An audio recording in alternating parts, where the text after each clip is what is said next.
देखो ionic bond पढ़ते हैं हम लोग, ठीक है। So ionic bond a chemical bond formed by complete transference of electrons from one atom that means metal, ठीक है, ध्यान में रखना, from one atom from the metal to another atom that is towards the non metal. So each atom acquires the stable nearest noble gas configuration is called ionic bond, और इसका एक alternative नाम होता है इलेक्ट्रोवैलेंट बॉन्ड, ठीक है।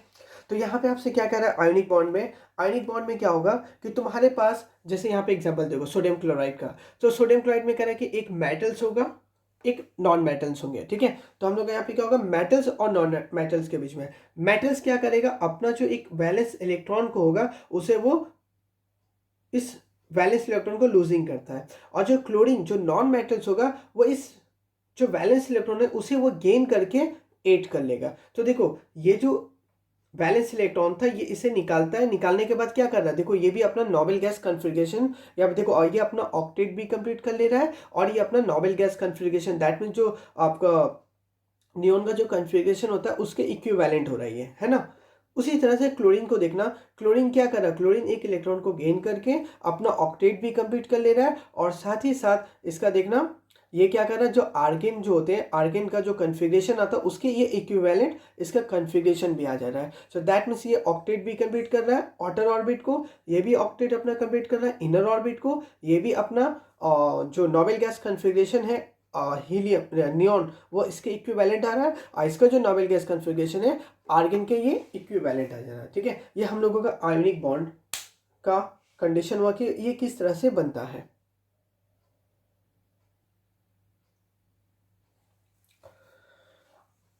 देखो अब हम लोग पढ़ेंगे कि factors for the formation of ionic bond, ठीक है, यानी कि कौन कौन सा फैक्टर्स होता है जो आयोनिक बॉन्ड के फॉर्मेशन के लिए इंपॉर्टेंट होता है। सबसे पहले क्या कह रहा है कि metals should have the low ionisation enthalpy, ठीक है, यानी कि हम लोगों के पास जो मेटल्स होगा, हम लोग जानते हैं कि मेटल्स क्या करता है, इलेक्ट्रॉन को लूज करता है। अब सोचो जिस मेटल्स का आयोनाइजेशन इंथैल्पी कम होगा, दैट मीन्स आयोनाइजेशन इंथैल्पी क्या होता है, पीरियोडिक टेबल में आप लोगों ने पढ़ा होगा कि आयोनाइजेशन इंथैल्पी होता है कि एक मोल गैसियस एटम से, अगर 1 मोल मेरे पास गैसियस एटम है उसमें से इलेक्ट्रॉन को निकालने के लिए जो वैलेंस शेल में जो इलेक्ट्रॉन होता है, वैलेंस शेल में जो इलेक्ट्रॉन होगा, 1 मोल गैसियस एटम से इलेक्ट्रॉन को निकालने में जितना हीट सप्लाई करते हैं उसी हीट को हम लोग क्या कहते हैं, आयोनाइजेशन इंथैल्पी। सोचो अगर मेरे पास एक मेटल से ए दूसरा मेटल से बी, ठीक है, मेरे पास दो मेटल्स हो गया, एक मेटल से ए दूसरा है बी। सोचो इसको यहाँ पे इसके पास एक इलेक्ट्रॉन है, इसके पास भी एक इलेक्ट्रॉन है, हमको इन दोनों में से इन दोनों का मुझे इस इलेक्ट्रॉन को निकालना है। इसको मैं बस 10 जूल हीट देता हूँ, ये इलेक्ट्रॉन को निकाल देता है, मान के चलो सपोज 10 जूल देने पे निकल जाता है, और इसे मैं क्या दे रहा हूँ 8 जूल देने पे ये निकल जाता है। तो सोचो बेटर मेटल्स कौन सा होगा, मेटल्स का प्रॉपर्टी क्या होता है, इलेक्ट्रॉन को लूज करना। सोचो ये कम हीट पे इलेक्ट्रॉन को लूज कर दे रहा है, और ये इससे 2 जूल हीट ज़्यादा को ले रहा है इलेक्ट्रॉन को निकालने के लिए। तो बेटर मेरा क्या हो जाएगा 8 जूल वाला, ये यानी कि ये बेटर मेटल है, और इसका जो आयनाइजेशन इंथैल्पी वैल्यू है वो क्या है, इससे कम है। ये जस्ट एग्जांपल के तौर पर है, ठीक है। तो ये कह रहा है कि मेटल्स के पास में आयनाइजेशन इंथैल्पी कम होना चाहिए। फिर कह रहा है कि जो non metal must have the high electron gain enthalpy. अब देखो इलेक्ट्रॉन गेन इंथैल्पी क्या होगा, मान के चलो कोई भी मेरे पास एक नॉन मेटल से मान लो ए है, ठीक है, वो अगर एक इलेक्ट्रॉन को गेन करता है, अगर कोई मेटल से गैसेस स्टेट में एक इलेक्ट्रॉन को गेन करेगा तो वो ए माइनस यानी कि एनाइंस में कन्वर्ट हो जाता है। तो ये जो एक इलेक्ट्रॉन को गेन करने में जितना हीट वो रिलीज करेगा, ठीक है, याद रखना यहाँ पे क्या करेगा, वो हीट को वो रिलीज करता है, जितना वो हीट को रिलीज करता है उसी को हम लोग क्या कहते हैं, इलेक्ट्रॉन गेन इंथैल्पी, या फिर इसी का एक ऑल्टरनेटिव नेम होता है इलेक्ट्रॉन गेन एफिनिटी, ठीक है। ये इस इंथैल्पी की जगह में हम लोग affinity AFFI electron gain affinity भी कहते हैं हम लोग। तो यानी कि मेटल्स के लिए आयोनाइजेशन इंथैल्पी कम होना चाहिए, और नॉन मेटल्स के केस में जो इलेक्ट्रॉन गेन इंथैल्पी होगा वो ज़्यादा होना चाहिए, ताकि वो क्या हो, वो जब इलेक्ट्रॉन को गेन करे तो ज़्यादा से ज़्यादा हीट को रिलीज करे वो, ठीक है। ये दो कंडीशन हो गया।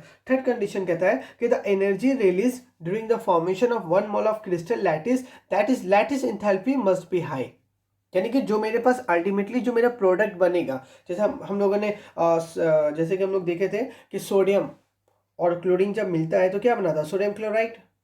तो ये सोडियम क्लोराइड एक तरह का किस तरह का स्ट्रक्चर बनता है हम लोगों का, क्रिस्टल, ठीक है। तो कह रहे हैं ये जो क्रिस्टल बनेगा, इस क्रिस्टल जब फॉर्मेशन के टाइम में कुछ एनर्जी रिलीज होता है, यानी कि ये जब 1 मोल प्रोडक्ट बन जाएगा तो इसका कुछ एनर्जी रिलीज होता है। ये जो एनर्जी रिलीज होगा इसी को हम लोग कहते हैं लैटिस इंथैल्पी। तो जितना ज़्यादा लैटिस इंथैल्पी रिलीज होगा उतना ही मेरा बेटर प्रोडक्ट फॉर्मेशन होगा, ठीक है। तो ये हम लोगों का लैटिस इंथैल्पी का डिफिनेशन हो गया कि जब भी 1 मोल सोडियम क्लोराइड बनेगा तो उस टाइम में जितना हीट रिलीज होता है उसको हम लोग क्या कहते हैं, लैटिस इंथैल्पी। लैटिस इंथैल्पी का देखो एक और डिफिनेशन होता है कि it is the amount of energy required to separate a mole of solid ionic compound into its gaseous ions, ठीक है। जैसे मेरे पास सोडियम क्लोराइड है, अब इसको मेरे को सेपरेट करना है इसके कॉन्स्टिट्यूएंट आयंस में, दैट मीन्स सोडियम को Na पॉजिटिव में, Cl को नेगेटिव में। तो अब इसको सेपरेट करने के लिए जितना हम हीट को सप्लाई करेंगे उसे हम लोग क्या करेंगे, लैटिस इंथैल्पी। दैट मीन्स ये जस्ट उसका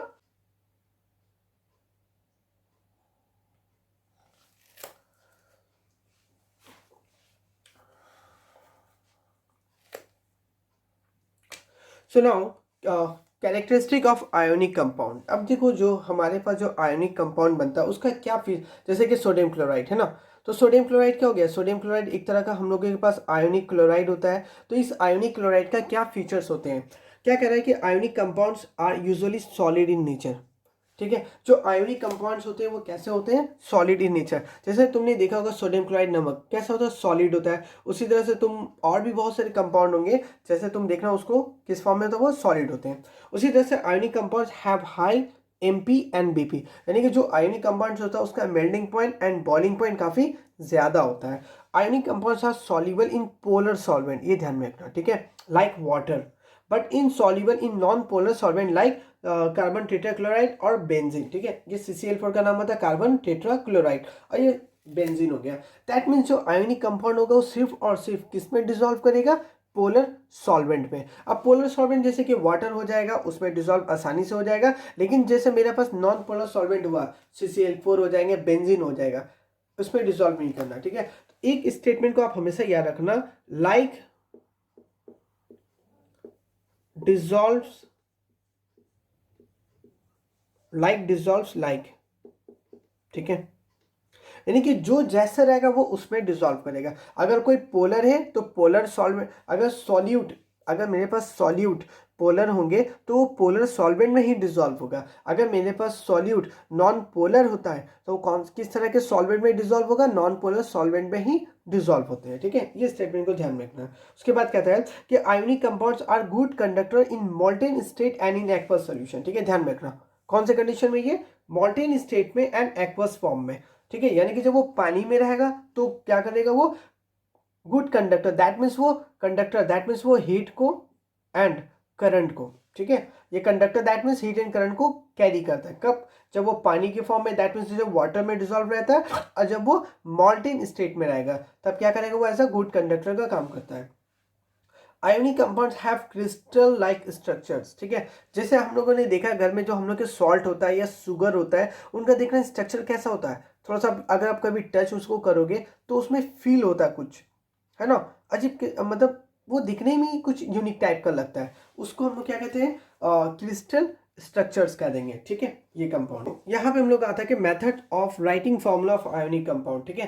तो हम लोग आयोनिक कंपाउंड का फॉर्मूला को किस तरह से लिखेंगे, याद रखना ये फॉर्मूला बहुत ज़्यादा इंपॉर्टेंट होता है। यहाँ तो आपको ज़्यादा यूज़ नहीं मिलेगा इस चैप्टर में, लेकिन जब आप ये चैप्टर्स पढ़ेंगे, आपका आयोनिक इक्विलिब्रियम जहाँ पे आपका सॉल्युबिलिटी प्रोडक्ट आता है, वहाँ पे ये कॉन्सेप्ट बहुत ज़्यादा यूज़ होता है, ठीक है।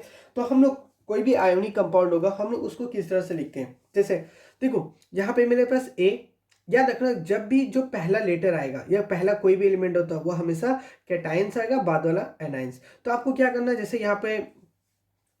यहाँ पे आपको ए दिख रहा है, मेरे पास ए हो गया, बी ए, जैसे कि मेरे पास यहाँ पे क्या है, AX BY, ठीक है। आपको सिंपल क्या करना, कुछ नहीं, सबसे पहले आपको ए पॉजिटिव में ब्रेक कर दो, प्लस का साइन देना, बी माइनस में, ए को पॉजिटिव में, बी को माइनस में तोड़ दिए। ये जो आप नंबर देखते हैं यहाँ पे हम लोग, जो ये जो नंबर होता है इसको हम लोग कहते हैं सबस्क्रिप्ट, क्या कह देंगे इसे हम लोग, SUBS,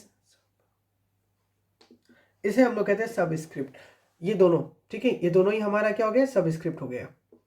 तो ये जो सब स्क्रिप्ट होता है, जैसा ए का सब स्क्रिप्ट क्या है, एक्स, तो ये इसका कोफिशिएंट में चला जाएगा और यही सबस्क्रिप्ट सामने वाले का पावर में जाएगा। आई बात समझ में? पहले हम क्या करेंगे, ए पॉजिटिव में बी नेगेटिव में तोड़ देंगे। ये जो सबस्क्रिप्ट है ये ए का कोफिशिएंट बनता है और यही सबस्क्रिप्ट सामने वाले के पावर में जाएगा। उसी तरह से आप यहाँ देखो बी का सबस्क्रिप्ट क्या y, तो ये जो सबस्क्रिप्ट y है ये इसका कोफिशिएंट में आएगा और यही पीछे वाले का पावर में चला जाएगा। तो देखिए आपका यही फॉर्मूला बन गया। ठीक है, चलिए मैं आपको कुछ क्वेश्चन देता हूं, जैसे कि आप एल्युमिनियम सल्फेट ट्राई करना आप खुद से, एल्युमिनियम सल्फेट का। उसी तरह से हम लोगों को आता है सोडियम कार्बोनेट। ठीक है, ये हमारा सोडियम कार्बोनेट आ जाएगा। एक और हम लोग कर लेते हैं बेरियम कार्बोनेट। ठीक है, तो हम लोगों को इसको ब्रेक करना है। चलो सबसे पहले हम लोग करते हैं इस वाले को, एल्युमिनियम को। जैसे ही आप देख रहे हैं यहाँ पे एल्युमिनियम है, सल्फेट है, यहाँ पे 3 है, सबस्क्रिप्ट है। आपको कुछ नहीं करना, यहाँ पे ये एल्युमिनियम है, पहले एल्युमिनियम को लिख दो। एल्युमिनियम को ऑलवेज प्लस में डाल देना, प्लस का साइन देना। यहाँ पे सल्फेट है, सल्फेट को आप ब्रेक कर दो। ठीक है, इसके बाद माइनस कर देना। उसके बाद ये क्या है, इसका सबस्क्रिप्ट 2 है, तो ये इसका कोफिशिएंट बनेगा, यही सामने वाले के पावर में जाएगा। इसका सबस्क्रिप्ट कितना है, 3 है, तो इसका कोफिशिएंट में आ जाएगा, यही सबस्क्रिप्ट पीछे वाले का पावर में चला जाएगा। ठीक है, अब आप इसको ब्रेक करने के बाद आप चार्ज को बैलेंस कर लेना। देखो यहाँ पे 2 3 जा +6, यहाँ पे 3 2 जा -6, तो +6 -6 नेट चार्ज 0 आया। So that means product side में मेरे पास नेट चार्ज कितना 0, और रिएक्टेंट साइड में भी देखो नेट चार्ज क्या है 0। सो दैट मीन्स ये मेरा बैलेंस सही है। ठीक है, तो इसे आप लोग कॉपी कर लेना।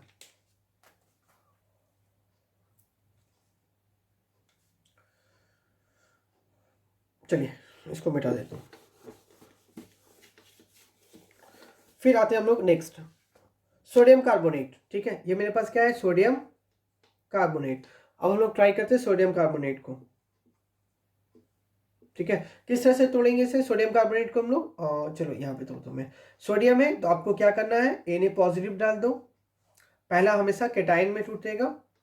ठीक है, सोडियम, यहाँ पे मेरे पास कार्बोनेट है, CO3 माइनस को डाल देना, यहाँ प्लस या माइनस। ये 2 दिख रहा है, सबस्क्रिप्ट सोडियम का 2 है, ये इसका कोफिशिएंट बन जाएगा, सामने में पावर चला जाएगा। अब देखो यहाँ पे क्या है, ये 1 है, तो ये 1 इसका कोफिशिएंट, इसके पावर पीछे वाले पावर में आ जाएगा 1।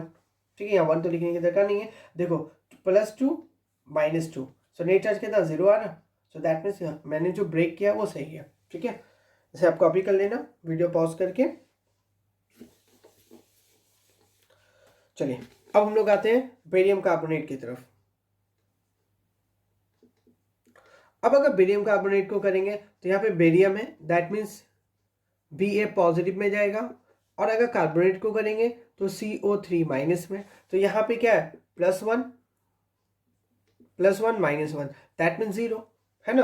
तो मेरा चार्ज बैलेंस है और ये भी बैलेंस है। अगर हम लोग इस तरह से इसे ब्रेक करेंगे तो याद रखना ये गलत हो जाएगा। ठीक है, ये आपका क्या हो जाएंगे, गलत हो जाएंगे। अब गलत क्यों होगा, क्योंकि देखो ये जो बैरियम होता है Ba बैरियम, ये ग्रुप 2 से बिलोंग करता है, और ग्रुप 2 का हमेशा जो चार्ज आएगा वो +2 आएगा। कभी भी आप देखें कैल्शियम के ऊपर है +1 चार्ज, या मैग्नीशियम के ऊपर है +1 चार्ज, कभी नहीं मिलेगा आपको। ये कैल्शियम मैग्नीशियम के ऊपर में ऑलवेज आपको क्या मिलता है, +2 चार्ज, मैग्नीशियम के ऊपर में +2 चार्ज। इसी तरह से जब आप आगे पढ़ेंगे रेडॉक्स में, कैल्शियम ग्रुप 2 का जितने भी मेटल्स होते हैं उन सभी का ऑक्सीडेशन नंबर कितना था, +2। तो इसलिए ध्यान में रखना, इसको आप कभी भी ब्रेक करोगे तो +1 में नहीं बल्कि +2 में टूटेगा, और जो कार्बोनेट है वो -2 में टूटता है। ठीक है, ये हमारा सही तरह से हुआ। अगर आप उस फॉर्मूला को अप्लाई करते हैं तो देखते हैं ये गलत हो जाता है, बट आपको सिर्फ फॉर्मूला नहीं ध्यान में, सिर्फ फॉर्मूला बेस पे आपको तोड़ नहीं देना, आपको थोड़ा सा ध्यान में भी रखना कौन सा ग्रुप से ये मेटल्स बिलोंग करता है, तब आपका परफेक्ट टूटेगा, अदरवाइज आपका रॉन्ग हो जाएगा। ठीक है, तो ये था हम लोगों का writing formula for ionic compound.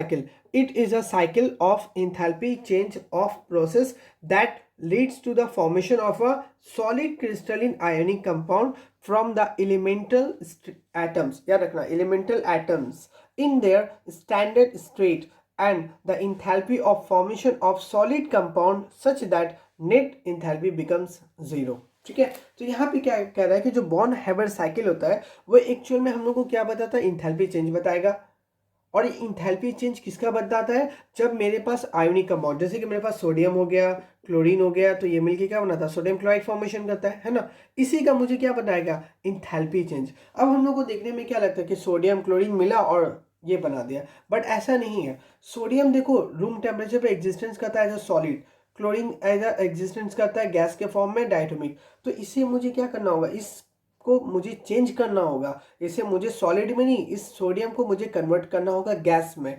तो ये दोनों एलिमेंटल फॉर्म हो गया, सोडियम भी एलिमेंटल फॉर्म हो गया, दैट मीन्स रूम टेम्परेचर पे इस फॉर्म में एग्जिस्ट करता है, क्लोरीन भी रूम टेम्परेचर पे इस फॉर्म में एग्जिस्ट करता है। ये दोनों ही क्या हो गया, एलिमेंटल फॉर्म, ये दोनों कंबाइन करके सोडियम क्लोराइड बना देगा। तो ये जो पूरा इसका जो प्रोसेस आएगा, इसमें सिंगल स्टेप प्रोसेस नहीं होता, ये मल्टीपल स्टेप प्रोसेस होता है। हर एक स्टेप के बारे में कौन बताएगा, बॉन हेबर्ट साइकिल इसको डायरेक्टेड करता है, डायरेक्शन देगा कि किस तरह से कौन कौन सा इंथैल्पी चेंज आएगा, जिससे मेरे पास अल्टीमेटली सोडियम क्लोराइड बन जाएगा। अब हम लोग देखेंगे कि बॉन हेबर्ट साइकिल किस तरह से रिएक्टेंट के बारे में, उसके इंथैल्पी चेंज के बारे में क्या कहता है।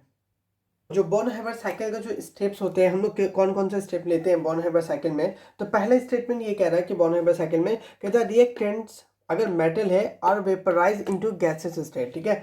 अगर मेरे पास मेटल होते हैं तो उसको वेपर में कन्वर्ट करना होगा, यानी कि वेपराइज करके वेपर में कन्वर्ट करना होगा, दैट मीन्स गैस फॉर्म में कन्वर्ट करना होगा। The gaseous atoms are converted into ion, ठीक है। अगर मेटल है तो उसको, क्योंकि मेटल्स क्या होता है जनरली वो सॉलिड फॉर्म में होता है, इसलिए हम लोग मेटल्स को क्या कर, देखो मेटल्स को मेल्ट करके लिक्विड बना सकते हैं, फिर लिक्विड से गैस में कन्वर्ट करेंगे, बट हम लोग यहाँ पे क्या करते हैं कि मेटल्स को डायरेक्टली कन्वर्ट कर देंगे वेपर में, ठीक है। और जो गैस होता है वो गैस, चूंकि जो मेरे पास नॉन मेटल होते हैं क्लोरीन फ्लोरीन, वो नॉर्मल रूम टेम्परेचर में क्या होता है, गैस के फॉर्म में एग्जिस्ट करता है। So the gases atoms are converted into ion, ठीक है। तो हम लोग इसको इसमें गैस में कन्वर्ट कर देंगे, मेटल्स नॉन मेटल्स को भी गैस, अगर गैस में रहेगा तो अच्छी बात है, नहीं है तो फिर उसे भी कन्वर्ट कर देंगे। फिर उन दोनों को ही मेटल नॉन मेटल जो गैसेस फॉर्म में कन्वर्ट हो चुका है, अब उसे हम लोग कन्वर्ट करेंगे आयंस में। फिर आयंस में कन्वर्ट करने के बाद में the gases ions are combined to form ionic lattice of molecule. जैसे एग्जांपल देखो सोडियम क्लोराइड में, देखो सोडियम जो होता है वो रूम टेम्परेचर में सॉलिड के फॉर्म में एग्जिस्ट करता है, ठीक है। क्लोरीन गैस होता है, बट क्लोरीन किस फॉर्म में होता है, डायटोमिक के फॉर्म में, क्लोरीन गैस के फॉर्म में बट डायटोमिक के फॉर्म में। तो ये दोनों कंबाइन करेगा, कुछ हीट हमें सप्लाई करना होगा और सोडियम क्लोराइड बन जाएगा। तो यहाँ पे कह रहा है कि सोडियम पहले सॉलिड है, तो इस सोडियम को हमें चेंज करना होगा सोडियम गैस के फॉर्म में, ठीक है। देखो इसका मुझे क्या होगा, फेज चेंज करना होगा। तो सॉलिड से डायरेक्टली हम लोग क्या करना होगा, गैस में कन्वर्ट कर रहे हैं, दिख रहा है ना, सॉलिड से डायरेक्ट हम लोग गैस में कन्वर्ट करते हैं। तो सॉलिड से गैस में जब डायरेक्ट कन्वर्ट करते हैं तो उसके लिए हम लोगों को जो हीट सप्लाई करना पड़ता है, उस हीट को हम लोग कहते हैं इंथैल्पी ऑफ सब्लिमेशन, ठीक है। जब हम लोग सॉलिड से गैस में कन्वर्ट करने पर जितना हीट सप्लाई करना पड़ता है, उस हीट का नाम हम लोग क्या रखें, इंथैल्पी ऑफ सब्लिमेशन। फिर हम लोग क्या करेंगे, सोडियम गैस में कन्वर्ट हो गया। अब इस गैस में कन्वर्ट करने के बाद अब मुझे इसको क्या करना होगा, गैस के फॉर्म में आयंस के फॉर्म में कन्वर्ट होगा, दैट मीन्स यहाँ से इलेक्ट्रॉन को लॉस कराना होगा। तो सोडियम को कैसे करना होगा, आयनाइजेशन इंथैल्पी होता है ना, कि वैलेंस शेल से इलेक्ट्रॉन निकालने के लिए हमको हीट सप्लाई कर देना होगा। तो आई मेरा क्या इंडिकेट करता है, आयनाइजेशन इंथैल्पी। सो अगर हम आई अमाउंट हीट सप्लाई करने यानी कि आयनाइजेशन इंथैल्पी सप्लाई करेंगे, तो सोडियम जो न्यूट्रल एटम है वो किस में कन्वर्ट हो जाएगा, आयंस में कन्वर्ट हो जाते हैं, ठीक है। उसी तरह, तो ये मेरा आयनाइजेशन इंथैल्पी हो जाएगा। उसी तरह से मेरे पास क्लोरीन है। अब क्लोरीन इस तरह से एग्जिस्टेड करता है डायटोमिक के फॉर्म में। मुझे तो दो एटम्स नहीं चाहिए ना, देखो यहाँ पे मेरे पास एक एटम है, तो मुझे एक एटम चाहिए, और एक एटम करने के लिए मुझे इस बॉन्ड को क्या होगा, ब्रेक करना होगा। तो इस बॉन्ड को ब्रेक करने के लिए मुझे जो हीट का सप्लाई होता है, उस हीट को हम लोग क्या कहते हैं, इंथैल्पी ऑफ डिसोसिएशन कह देंगे। क्योंकि यहाँ पे मेरे पास हाफ मॉलिक्यूल है, इसलिए मैं यहाँ पे क्या लिखूंगा, half amount of D heat supply करना होगा, ठीक है। तो यहाँ पे क्लोरीन मॉलिक्यूल से क्लोरीन एटम में कन्वर्ट हो जाएगा गैस के फॉर्म में, ठीक है। फिर अब मुझे क्या करना होगा, चूंकि क्लोरीन है तो क्लोरीन अब क्या करता है, इलेक्ट्रॉन को गेन करता है। जब इलेक्ट्रॉन को गेन करता है वो तो कुछ अमाउंट में हीट को रिलीज करता है, उस हीट को हम लोग क्या कहते हैं, ई, इसे इंडिकेट करते हैं, that is electron gain enthalpy. तो ये हम लोगों का ई क्या बता रहा है, इलेक्ट्रॉन गेन इंथैल्पी। तो जब क्लोरीन इलेक्ट्रॉन को गेन करेगा, ठीक है, क्लोरीन क्या करता है, क्लोरीन आपका जाके यहाँ पे इलेक्ट्रॉन को गेन करेगा, तो यहाँ पे इतना अमाउंट हीट को रिलीज करता है, और ये Cl माइनस बन गया। अब देखो Na पॉजिटिव कैटाइंस के फॉर्म में, Cl नेगेटिव एनाइंस के फॉर्म में, दोनों ही गैस फॉर्म में होगा, ये भी गैस फॉर्म में और ये भी गैस फॉर्म में। अब ये दोनों ही रिएक्ट करके क्या बना देगा, सोडियम क्लोराइड। अब जैसे ही सोडियम क्लोराइड बनेगा एक तरह का क्रिस्टलिन स्ट्रक्चर बनता है, तो यहाँ पे क्या करेगा, ये कुछ अमाउंट में हीट रिलीज होता है, यानी कि सिस्टम से बाहर निकलता है। हमें यहाँ पे हीट सप्लाई नहीं करना पड़ेगा, बल्कि ये जैसे ही बनेगा वैसे क्या होगा, कुछ हीट बाहर की तरफ निकलने लगता है। तो इस हीट को हम लोग क्या कहते हैं, लैटिस इंथैल्पी। ठीक है, ये हो गया। अब ये जो क्यू हीट होता है वो एक्चुअल में क्या होता है, ये जो क्यू हीट होता है वो enthalpy of sublimation plus ionisation enthalpy plus dissociation enthalpy, इन तीनों का कॉम्बिनेशन। क्योंकि इन देखो यहाँ पे क्या इंडिकेट करा, प्लस साइन। ठीक है, सो इन तीनों में क्या होता है, plus sign. So that means हम लोगों को यहाँ पे क्या होगा, हिट सप्लाई करना पड़ता है। ठीक है, इसलिए देखो यहाँ मैंने यहाँ पे क्या लिखा, plus sign plus sign plus sign. ठीक है, लेकिन अगर आप यहाँ पे देखोगे तो माइनस सी, दैट मीन्स ये सिस्टम से हीट रिलीज हो रहा है, minus you that means system से हीट रिलीज बाहर निकल रहा है, इसलिए यहाँ पे माइनस ई माइनस यू मैंने बैठाया। ठीक है, तो ये हम लोगों का जनरल इक्वेशन बन जाता है। तो ये जितने भी था सारा आयोनिक कंपाउंड के ऊपर में सारा थ्योरी कॉन्सेप्ट है, जितना भी आयोनिक कंपाउंड का, तो सारा पॉइंट मैंने क्लियर कर दिया। अब जो मेरा नेक्स्ट लेक्चर आएगा, उस नेक्स्ट लेक्चर में आपको मेनली आयोनिक कंपाउंड के ऊपर में बहुत सारे न्यूमेरिकल्स मिलेंगे, वो सब्जेक्टिव भी होंगे और उसमें बहुत सारे एमसीक्यू भी होंगे। ठीक है, तो आप लोग पढ़ाई कीजिए, और इस कोई भी डाउट रहे तो आप कमेंट में कर सकते हैं, मैं आप